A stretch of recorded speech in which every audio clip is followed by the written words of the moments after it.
네, 사업 주체가 입주자를 모집하려는 경우에는 시장군수구청장의 승인을 받아야 합니다. 이것이 원칙이고요. 그런데 사업 주체가 공공주택 사업자, 즉 국가, 지방자치단체, 한국토지주택공사, 지방공사, 공공기관 혹은 국지토지 중에 어느 하나가 총 지분의 100분의 50을 초과하여 출자 설립한 법인, 이런 경우면은 승인을 받지 아니합니다. 즉 공공주택 사업자가 사업 주체가 공공주택 사업자면은 승인을 받지 않는다. 국지토지가 2분의 1을 초과하여 출자하여 설립한 법인도 시장군수구청장의 승인을 받지 않는다는 것, 이 부분 중요하니까 꼭 알아두셔야 되고요. 또 복리시설의 경우에는 신고하여야 합니다. 승인이 아니라 신고해야 합니다. 또 이 사업 주체는 벽지, 바닥재, 주방용구, 조명기구 등을 제외한 부분의 가격을 따로 제시하고 이를 입주자가 선택할 수 있도록 해야 합니다. 이 제외한다는 거 알아두시고요.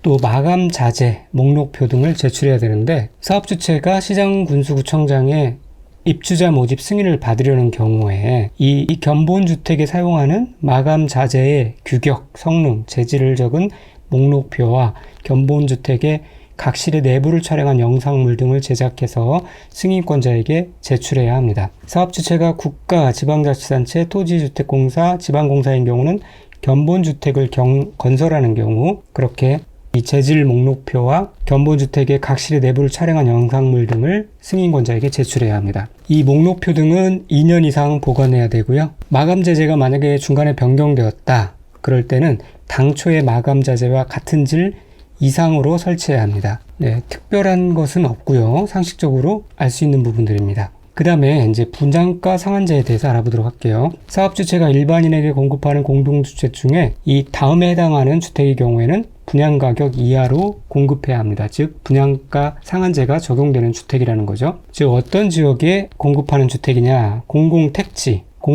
외의 택지로서 주택가격 상승 우려가 있어 국토교통부 장관이 주거정책심의위원회의 심의를 거쳐 지정하는 지역, 이런 지역입니다. 여기에 A, B는 삭제되었으니까 신경 쓸 필요 없고요. 여기서 중요한 거는 분양가 상한제 제외 대상이 중요합니다. 분양가 상한제를 적용받지 않는 지역, 어떤 지역이냐면 도시형 생활주택, 먼저 살펴본 바 있죠. 그리고 경제구역에서의 경제자유구역에서 건설 공급하는 공동주택, 또 관광특구에서 건설 공급하는 공동주택으로서 해당 건축물의 층수가 50층 이상이거나 높이 150m 이상인 경우, 또 주거환경 개선사업 및 공공재개발사업에서 건설 공급하는 주택, 주거재생 혁신지구에서 시행하는 혁신지구 재생사업에서 건설 공급하는 주택, 도심 공공주택복합사업에서 건설 공급하는 주택, 이런 주택일 때는 이제 분양가 상한제가 제외된다라는 거고요. 분양가 상한제를 적용하지 않는다라는 의미는 규제를 좀 더 완화해 준다는 거예요. 분양가 상한제라는 것은 더 이상 어느 일정한 수준의 가격 이상은 제한을 해서 이 구매자를 보호한다는 차원이잖아요. 근데 그것을 철폐한다는 것은 공급자 입장에서는 이익이 그만큼 더 많을 소지가 크죠. 그래서 더 건설을 많이 하게 되는 겁니다. 주택 공급을 좀 더 활성화하기 위해서 분양가 상한제를 제외하는데, 그러다 보니까 이제 신설된 지역들이 이렇게 늘어난 겁니다. 자, 이거를 원래 외울 때 도경관 공주 개발 혁신 해야 한다. 도경관이라는 공주가 있는데 도경완이라고 있죠. 장윤정 남편이요. 그 도경완이 아니고 도경관과 결혼한 공주가 있는데 이제 인물이 좀 안 좋은가 봐요. 그래서 개발 혁신이 필요해요. 그렇게 외웠었는데 이제 두 개가 더 추가됐어요. 주거환경 개선사업과 도심 공공주택복합사업에서 건설하는 공급주택, 두 개가 포함돼 가지고 암기 코드가 바뀌어야겠죠. 뭐 적당히 외우시면 되겠습니다. 그래서 이렇게 외우도록 하죠. 그냥 도경관 공주 주공 아파트에 산다. 도경관 공주 주공, 이렇게 일단 첫 글자만 다 암기하시고 내용은 추가로 여러 번 읽어서 눈에 익숙하게 그렇게 해 놓으시면 되겠습니다. 그런데 여기서 이제 관광특구에서는 단서가 존재하죠. 해당 건축물의 층수가 50층 이상이거나 높이 150m 이상인 경우에요. 관광특구는요. 이 조건도 같이 암기해 두셔야 됩니다. 그리고 이 분양가 상한제역에서의 분양 가격은 택지비와 건축비로 구성돼요. 그런데 이 택지비는 이 아래와 같은 기준에 따라서 산정한 금액으로 하는데요. 공공택지에서 주택을 공급하는 경우는 해당 택지의 공급 가격에 택지비와 관련된 비용을 가산한 금액으로 하고요. 공공택지 외의 택지에서 분양가 상한 적용주택을 공급하는 경우에는 감정평가한 가액에 택지와 관련된 비용을 가산한 금액으로 합니다. 자, 여기에서 토지 임대부 부장주택 같은 경우는 임대받는 사람이 토지의 소유권은 소유하지 않죠. 그러니까 건축비만 생각하면 됩니다. 그래서 건축비만 해당된다라는 것을 같이 알아두셔야 되고, 공공택지에서는 아주 제일 저렴한 공급 가격에 택지와 관련된 비용을 가산한 금액으로 하고요. 공공택지 외에는 그보다는 좀 더 가격이 있는 감정평가한 가액에 택지와 관련된 비용을 가산한다 라는 것 알아두시기 바랍니다. 그리고 이 분양 가격을 공시를 해야 되는데, 공공택지와 공공택지 외의 택지로 또 나눠야 되고요. 공공택지는 사업주체는 입주자 모집 공고의 다음에 대하여 분양 가격을 공시하여야 합니다. 사업주체가 공시하여야 합니다. 무엇이냐? 택지비, 공사비, 간접비, 그 밖의 비용을 공시를 해야 합니다. 그 다음에 공공택지 외의 택지는 시장군수구청장이 분양 가격을 공시해야 되는데, 공시 내용이 아무래도 많겠죠. 택지비, 직접공사비, 간접공사비, 설계비, 감리비, 부대비 이런 것들을 공시해야 합니다. 어쨌든 공공택지이든 공공택지 외의 택지든 이 분양 가격을 공시를 해야 된다는 사실을 알 수 있죠. 자, 그 다음에 분양가 상한제 적용주택의 입주자는 거주 의무가 있는데요. 거주 의무 대상 주택에 해당하는 주택 입주자는 해당 주택의 최초 입주 가능일로부터 5년 이내의 범위에서 해당 주택에 거주해야 합니다. 자, 그 다음에 분양가 상한제 적용 지역의 지정 및 해제에 대해서 알아보도록 하겠습니다. 지정 대상 지역은 국토교통부 장관이 정한다는 사실을 알아두시고요. 시도지사가 아닙니다. 어떤 지역을 정하냐? 투기과열지구 중 분양가 상한제 적용 지역으로 지정할 수 있는 곳은 분양가 상한제 적용 지역을 지정한 날에 속하는 달에 바로 전달부터 소급해서 12개월간의 아파트 분양가격 상승률이 물가 상승률의 2배를 초과한 지역, 그리고 분양가 상한제 적용 직전부터 소급하여 3개월간의 주택 매매 거래량이 전년 동기 대비 20% 이상 증가한 지역, 또 분양가 상한제 적용 직전부터 소급하여 주택 공급이 있었던 2개월 동안 해당 지역에서 공급되는 주택의 월평균 청약 경쟁률이 5대1을 초과하였거나 해당 지역에서 공급되는 국민주택 규모의 주택의 월평균 청약 경쟁률이 모두 10대1을 초과한 지역. 자, 이런 지역을 분양가 상한제 적용 지역으로 지정할 수 있는데 복잡하죠? 자, 이렇게 암기해 두세요. 헷갈리니까요. 분양가격 12, 주택 3. 주택을 샀어요. 누가? 청2. 자, 그래서 분양 가격 12가 붙었다 이거죠. 그런 주택을 3 샀어요. 누가? 청2, 청약. 그렇게 암기하시면은 비슷한 패턴이 또 후에 반복해서 나오거든요. 암기하는데 굉장히 편리할 겁니다. 그리고 2배를 초과했고요. 여기도 20%입니다. 그리고 여기는 이제 숫자가 5대1, 10대1 두 개가 나와요. 국민주택일 때는 10대1. 그래서 분양가격 12 된 주택을 샀고 누가? 청2. 여기까지만 암기해 놓으셔도 나머지는 또 이렇게 추가로 눈에 익혀 두시면은 문제를 푸실 수 있을 겁니다. 그렇게 암기해 놓으시고요. 자, 그 다음에 이 분양가 상한제 적용을 지정하거나 해제할 때는 어떻게 하는지 그 절차에 대해서 알아보면, 국토부 장관이 분양가 상한제 적용 지역을 지정하는 경우에는 미리 시도지사의 의견을 들어야 하고요. 해제할 때는 주거정책심의위원회의 심의를 거쳐서 분양가 상한제 적용 지역의 지정을 해제해야 합니다. 지정할 때는 시도지사의 의견을 듣고, 해제할 때는 주거정책심의위원회의 심의를 거칩니다. 또 해제는 국토교통부 장관이 하지만 이 분양가 상한제 적용 지역으로 지정된 지역의 시도지사나 시장, 군수 또는 주청장은 어떤 이유로 지정할 필요가 없다고 인정하는 경우에는 국토교통부 장관에게 그 지정의 해제를 요청할 수가 있어요. 그리고 이 요청받은 국토교통부 장관은 요청받은 날부터 40일 이내에 역시 주거정책심의위원회의 심의를 거쳐서 분양가 상한제 적용 지역의 지정 해제 여부를 결정해야 합니다. 그리고 시장군수구청장은 분양가격의 제한과 분양가격의 공시에 관한 사항을 심의하기 위해서 사업계획 승인 신청이 있는 날부터 20일 이내에 분양가 심사위원회를 설치 운영해야 합니다. 분양가 심사위원회죠? 분양가 심사위원회, 그래서 20일입니다. 30일로 내면은 헷갈리니까 그렇게 암기해 두시기 바랍니다. 자, 그 다음에 주택 건설 사업 등에 대한 임대주택의 건설에 대해서 알아보도록 하겠습니다. 이 사업 주체는 30호 이상의 주택과 주택 외의 시설물을 동일 건축물로 건축하는 계획, 그 다음에 임대주택의 건설 공급에 관한 사항, 이런 것들을 포함한 사업계획 승인서를 제출하는 경우 사업계획 승인권자는 용적률을 완화해서 적용해 줄 수 있어요. 자, 그런데 그렇게 하면은 이 사업 주체는 완화된 용적률의 30% 이상, 60% 이하의 범위에서 임대주택으로 공급을 해야 합니다. 자, 완화된 용적률의 30에서 60%를 혜택을 보는 대가로, 용적률의 혜택을 보는 대가로 임대주택으로 공급해야 된다라는 것이고요. 이때 사업 주체는 임대주택을 국토교통부 장관, 시도지사, 한국토지주택공사 또는 지방공사에 공급해야 해요. 그리고 이거를 시도지사가 우선 인수할 수 있습니다. 국토교통부 장관이 아니라 한국토지주택공사가 아니라 시도지사가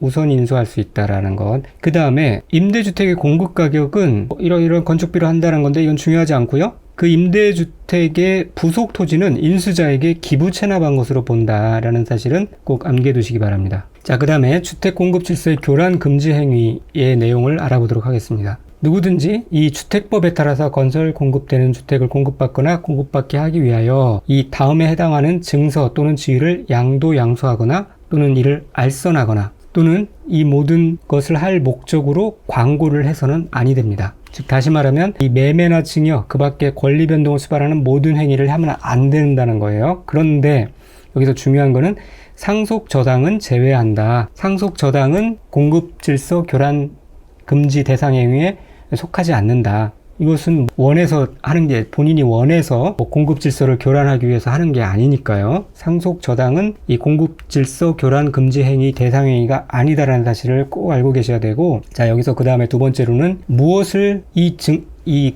해서는 안 되는, 양도 양수하거나 이를 알선해서는 안 되는 증서 또는 지위가 무엇이냐, 자, 이겁니다. 주택을 공급받을 수 있는 지위, 입주자 저축증서, 주택 상환사채, 시장군수 또는 구청장이 발행한 무허가 건물 확인서, 건물 철거 예정증명서, 건물 철거 확인서, 공공사업의 시행으로 인한 이주대책에 의하여 주택을 공급할 수 있는 지위 또는 이주대책 대상자 확인서, 이런 것들이에요. 지위 두 가지고 각종 증서 등등이 나머지죠. 네, 그래서 이거를 시험에 자주 나오는 부분인데 지입주 무철이라고 알아두세요. 공급질서 교란하는 사람이 누구라고요?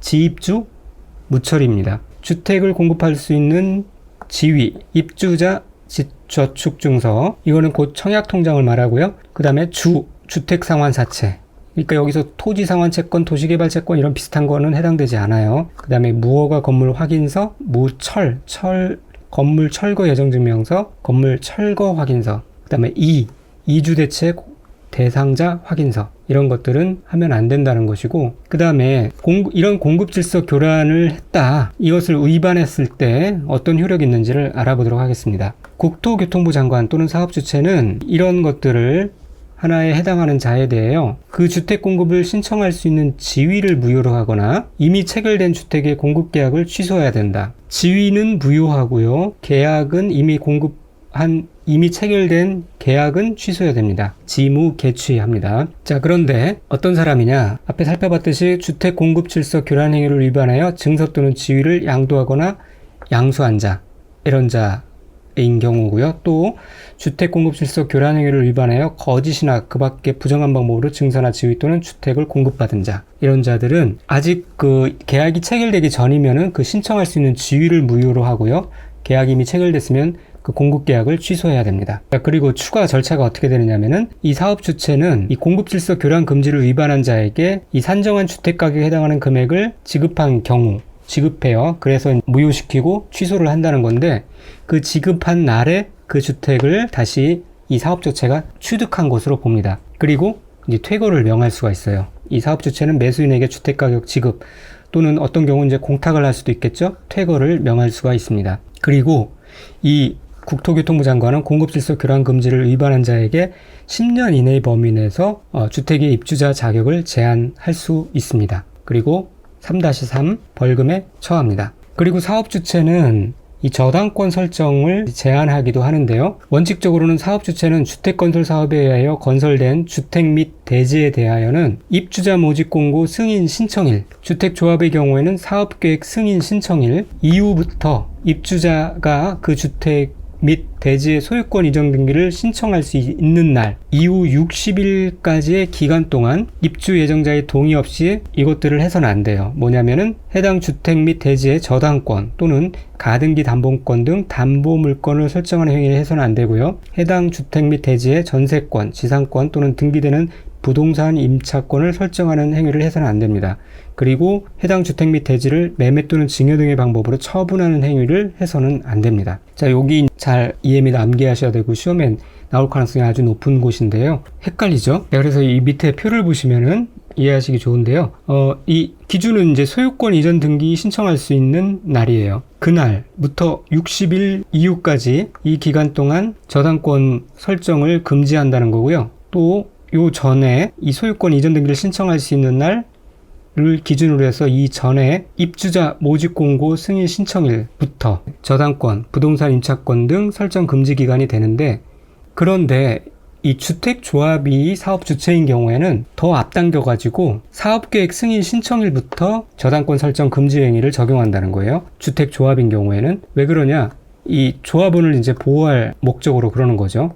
좀 더 타이트하게 앞당겨서 저당권 설정 금지 기간을 부여합니다. 그런데 예외적으로 이 입주자의 동의 없이 저당권 설정 등을 할 수 있는 경우가 있어요. 이 경우는 어떤 경우냐면 이제 주택 건설을 촉진하기 위한 목적으로 하는데요. 다름이 아니라 그 입주자에게 도움을 주려고 하는 거예요. 해당 주택의 입주자에게 주택 구입 자금의 일부를 융자해 줄 목적. 그러니까 미리 융자해서 잔금을 치르게 한다거나 그러면은 큰 도움이 되잖아요. 그래서 그런 목적으로 주택도시기금이나 금융기관으로부터 주택 건설 자금 또는 주택 구입 자금의 융자를 받는 경우, 이런 경우는 이제 저당권 설정을 할 수 있도록 해주고요. 그 다음에 사업주체의 파산, 합병 등 사유로 사업주체가 변경되는 경우에도 그렇습니다. 그리고 이렇게 저당권 설정 등을 제한할 때는 소유권 등기에 부기 등기해야 되는데요. 이 부기 등기는 주택 건설 대지에 대하여는 입주자 모집 공고 승인 신청과 동시에 해야 되고, 건설된 주택에 대해서는 소유권 보존 등기와 동시에 해야 됩니다. 자, 이 부분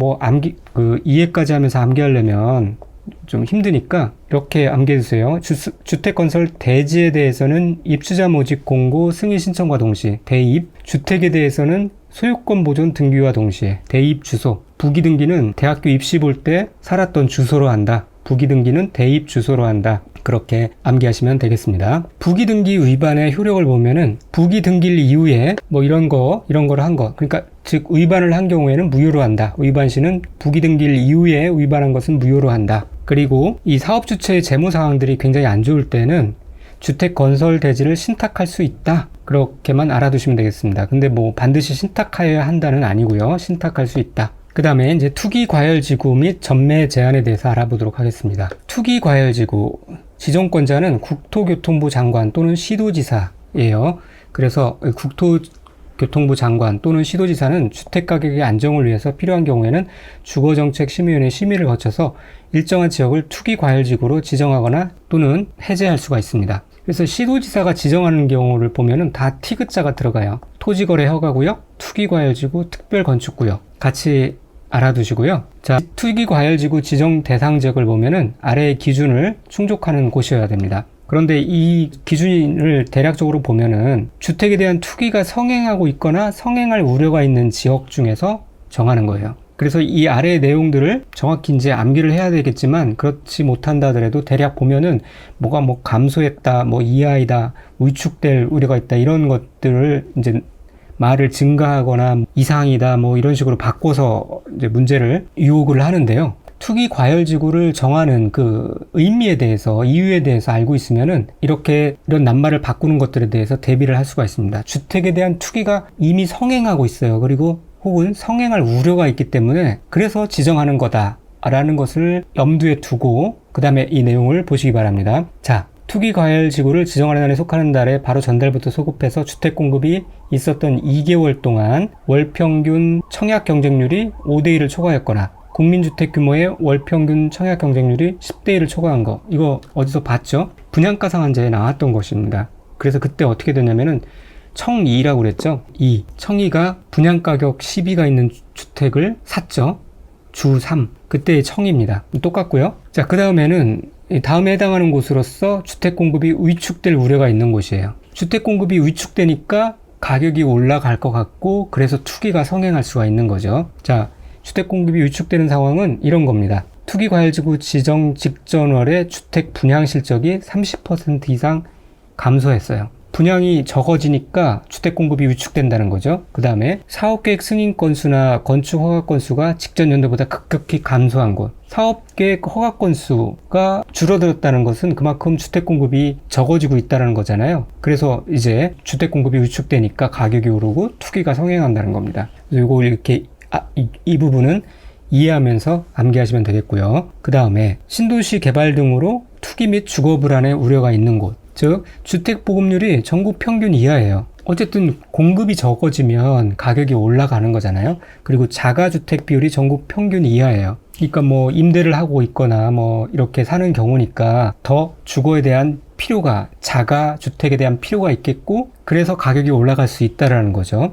이하인 거 알아두세요. 자, 그래서 이렇게 암기하면서 암기해 두시고, 이 투기과열지구의 지정 절차를 보면은 지정권자가 국토교통부 장관과 시도지사라고 그랬는데요. 국토교통부 장관인 경우에는 미리 시도지사의 의견을 들어야 되고, 시도지사는 이 지정하거나 해제할 경우 국토교통부 장관과 협의해야 합니다. 이것도 알아두시고, 그 다음에 이 국토교통부 장관은 반기마다, 1년마다가 아니고요, 반기마다 주거정책심의위원회의 회의를 소집해서 투기과열지구의 지정의 유지 여부를 재검토해야 합니다. 재검토했는데 해제가 필요하다고 인정되는 경우는 지체 없이 투기과열 지정을 해제하고 이를 공고해야 합니다. 한번 읽어보시고 그 다음에 이제 조정 대상 지역에 대해서 알아볼게요. 국토교통부 장관은 주택 분양 등이 과열되어 있거나 과열될 우려가 있는 지역이나 또는 주택 매매 등 거래가 위축되어 있거나 위축될 우려가 있는 지역을 주거정책심의회의 심의를 거쳐 조정 대상 지역으로 지정할 수 있어요.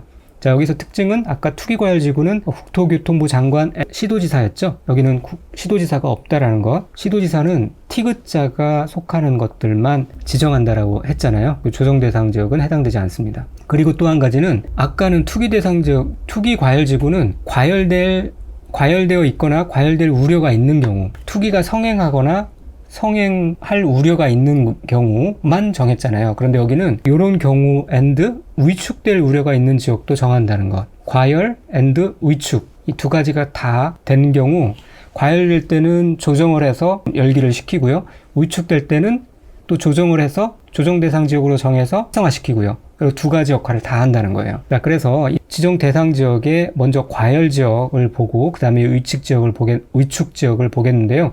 이 과열 지역은 어떤 경우 조정 대상 지역으로 정하느냐. 3개월간의 해당 지역 주택가격 상승률이 해당 지역에 포함된 시도 소비자 물가 상승률의 1.3배를 초과한 지역. 아까 분양가 상한 지역에서는 보면은 이 비슷한 패턴이 나왔는데요. 요 주택 가격 상승률이 아니라 그때는 주택 매매 거래량이었어요. 주택 매매 거래량이 3개월간 20% 이상 증가한 지역을 분양가 상한제 적용 지역으로 지정을 했었는데 이 비교가 중요한 건 아니지만 이 공교롭게도 주 3이라고 그랬죠. 분양 시비 주택을 샀다고 그랬습니다. 주 3. 분양 시비 주택 3 이렇게 했잖아요. 예, 공교롭게 이 주택이라는 낱말은 같으니까 같이 적용해서 주택 3 이렇게 하시고 여기서는 3 숫자를 그대로 내려가지고 1.3배를 초과한 지역이다. 시도 소비자 물가 상승률의 1.3배를 초과한 지역이다. 그렇게 암기를 해두시면 되겠습니다. 그 다음에 이 조정 대상 지역 지정 직전월부터 소급해서 주택 공급이 있었던 2개월 동안 월평균 청약 경쟁률이 5대1을 초과하였거나 국민주택 규모의 월평균 청약 경쟁률이 모두 10대1을 초과한 지역. 이것도 같은 패턴이죠? 누가 샀다고요? 청이가 샀어요. 그리고 5대1 국민주택 규모는 10대1 초과한 지역. 그리고 조정 대상 지역 직전월부터 소급해서 3개월간의 분양권 전매 거래량이 전년 동기 대비 30% 이상 증가한 지역. 여기서 분양권은 3개월이고 30%다. 그리고 시도의 주택보급률 또는 자가주택 비율이 전국 평균 이하인 지역. 그래서 이제 자가를 사기 위해서 과열이 된다는 거죠. 그런 지역을 조정 대상 지역으로 정할 수 있고 위축 지역은 보면은 조정 대상 지역 지정 직전월부터 소급해서 6개월간의 평균 주택 가격 상승률이 마이너스 1% 이하인 지역으로서 시에 해당하는 지역을 위축 지역으로 판단하고 조정 대상 지역으로 정하는 겁니다. 조정 대상 지역 직전부터 소급해서 3개월간 연속 주택 매매 거래량이 전년 동기 대비 20% 이상 감소한 지역. 이거는 주택 3에 해당되죠. 주택 3 그리고 20% 이상. 그 다음에 조정 대상 지역 직전월부터 소급해서 3개월간의 평균 미분양 주택의 수가 전년 동기 대비 2배 이상인 지역. 미분양 주택 수가 전년 동기 대비 2배 이상이라는 것은 굉장히 위축되었다는 거죠. 그런 지역. 그리고 주택 보급률 또는 자가주택 비율이 전국 평균을 초과하는 지역, 이런 지역을 위축 지역으로 판단하고 조정 대상 지역으로 정합니다. 자, 이 부분 좀 헷갈리시겠지만 잘 구분해서 알아두시고요. 그리고 이 시도지사 또는 시장군수구청장은 유지할 필요가 없다라고, 이 조정 대상 지역을 유지할 필요가 없다라고 판단되는 경우 국토교통부 장관에게 그 지정 해제를 요청할 수가 있습니다. 그리고 이 다음은 이제 전매행위 등의 제한에 대해서 알아보도록 하겠습니다. 사업주체가 건설 공급하는 주택으로서 아래에 해당되는 경우 10년 이내의 범위에서 그 주택을 전매하거나 이를 전매를 알선할 수가 없어요.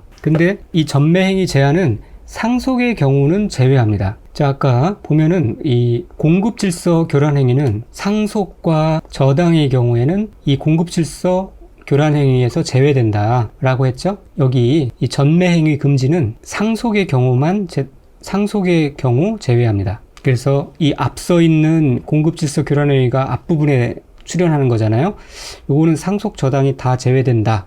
그 뒤에 출현하는 전매행위 금지는 상속만 제외된다. 이거를 위치 감각을 살려가지고 이렇게 암기하시면 좋을 것 같습니다. 그래서 이와 같이 이 10년 이내 기간 동안에 주택 전매행위 제한을 받는 경우는 이런 경우가 있는데, 이 기존 주택은 제외한다는 것도 꼭 알아두셔야 돼요. 신규 이렇게 건설 공급되는 주택에 대해서만 해당되는 겁니다. 자, 어떤 거냐? 투기과열 지역에서 건설 공급되는 지역, 조정 대상 지역에서 건설 공급되는 주택, 분양가 상한제 적용주택, 공공택지 외의택지에서 건설 공급되는 주택, 공공재개발 사업에서 건설 공급되는 주택, 또 신설된 것이 토지임대부 분양주택. 그래서 전매 제한 기간은 10년으로 두고요. 거주 의무 기간은 5년을 둡니다. 그리고 이렇게 전매행위 제한 기간의 기산은 시작은 어떻게 하느냐면은 해당 주택이 입주자로 선정된 날부터 전매행위를 계산합니다. 그리고 이렇게 전매행위를 위반해서 주택이 입주자로 선정된 지위의 전매가 이루어진 경우에는 이 사업주체가 다시 그거를 회수해야 되는데, 그 매입 비용을 그 매수인에게 지급한 경우, 그 지급한 날에 이 사업주체가 해당 입주자로 선정된 지위를 취득한 것으로 봅니다. 다시 빼앗아 온 것으로 보는 거죠. 그런데 또 전매행위 제한에 특례가, 예외사항이 있어요. 이 아래와 같은 8가지 사항의 경우로서 한국토지주택공사 등의 동의를 받은 경우 전매 제한 규정을 적용하지 아니합니다. 그러니까 전매를 할 수 있다는 거예요. 자, 그러니까 두 가지죠. 첫 번째로는 이 아래 이 사항들에 해당되는 경우 플러스 그 다음에 한국토지주택공사의 동의를 받아야 됩니다. 이것만 해당돼서는 안 되고요. 또 한국토지주택공사의 동의까지 받은 경우 전매를 할 수 있다는 건데, 자, 그러면은 어떤 경우냐? 세대원이 근무 또는 생업상의 사적이나 질병, 치료, 취약, 결혼으로 인하여 세대원 전원이 다른 광역시, 특별자치시, 특별자치도시 또는 군으로 이전하는 경우, 이런 경우 전매 제한의 예외가 될 수가 있는데, 다만 수도권 안에서 이전하는 경우는 수도권에서 통근이나 출퇴근이 가능한 거잖아요. 그런 경우는 제외한다는 거예요. 역시 전매 제한을 한다는 거예요. 그래서 수도권 안에서 이전하는 경우는 제외한다는 것까지 알아두시고, 또 상속에 의해서 취득한 주택으로 세대원 전원이 이전하는 경우 전매 제한을 하지 않는다. 그 다음에 세대원 전원이 해외로 이주하거나 2년 이상의 기간 동안 해외에 체류하고자 하는 경우, 그 다음에 이혼으로 인해서 입주자로 선정된 지위 또는 주택을 그 배우자에게 이전하는 경우, 그 다음에 공익사업을 위한 토지 등의 취득 및 보상에 관한 법률에 따라 공익사업의 시행으로 주거용 건축물을 제공한 자가 사업시행자로부터 이주 대책용 주택을 공급받은 경우, 다 필요 없고 이주 대책용 주택을 공급받은 경우 전매 제한을 받지 않는다라고만 알고 계시면 될 것 같고요. 이러한 이유를 인해서 경매 또는 공매가 시행되는 경우, 이제 앞에 있는 문장을 바꿔가지고 내지는 않으니까요. 경매 또는 공매가 시행되는 경우 전매 제한 규정을 적용하지 않을 수 있다라는 거. 그 다음에 입주자로 선정된 지위 또는 주택의 일부를 배우자에게 증여하는 경우, 이런 경우도 전매 제한을 받지 않습니다. 꼭 이 증여 형식을 통해서 이제 공유를 많이 하잖아요. 부부 사이에도. 그런 경우는 전매로 보지 않는다는 거고요. 실직, 파산 또는 신용불량 등으로 경제적 어려움이 발생한 경우, 이런 경우 한국토지주택공사가 동의를 하면은 전매 제한에 규정을 적용하지 않는다. 그 다음에 전매주택의 우선 매입, 이렇게 분양가 상한제 적용주택을 공급받은 자가 이렇게 전매해가지고 규정을 어긴 경우에는 한국토지주택공사, 사업주체가 지방공사인 경우는 지방공사가 그 주택을 우선 매입할 수가 있습니다. 이 170페이지에 비슷한 내용이 나왔죠? 거기에 가서 보시면 되겠고요. 어떤 내용이 나왔냐면은 임대주택에 대한 내용이 나왔는데, 사업주체는 임대주택을 국토교통부 장관, 시도지사, 한국토지주택공사 또는 지방공사에 공급하여야 한다라고 나와 있고요. 이때 이 시도지사가 우선 인수할 수 있다라고 얘기하고 있어요. 여기서는 한국토지주택공사가 우선 인수할 수 있다. 지방공사인 경우는 지방공사가 우선 매입할 수 있다라는 것 알아두시기 바랍니다. 전매 행위 제한 기간은 이 부분이 이제 뭐 숫자가 계속 바뀌어요. 개정되고 바뀌는데 일단 이렇게만 간단하게 알아두시면 됩니다. 투기 과열지구와 조정 대상 지역은 수도권은 3년, 수도권 외는 1년이라는 것. 분양가 상한 적용 주택은 공공택지는 똑같고요. 공공택지 외는 수도권 1년, 그 다음에 나머지는 6개월이라는 거. 이 정도만 알아두시면 됩니다. 3년 1년, 1년 6개월. 그리고 이 사업주체가 전매행위가 제한되는 분양가 상한제 적용주택 및 공공택지 외의 택지에서 건설 공급하는 주택을 공급하는 경우에는 그 주택의 소유권을 제3자에게 이전할 수 없음을 소유권에 관한 등기에 부기 등기하여야 합니다. 자, 다음 시간에는 주택의 리모델링과 토지 임대부 분양주택에 대해서 알아보도록 하겠습니다. 감사합니다.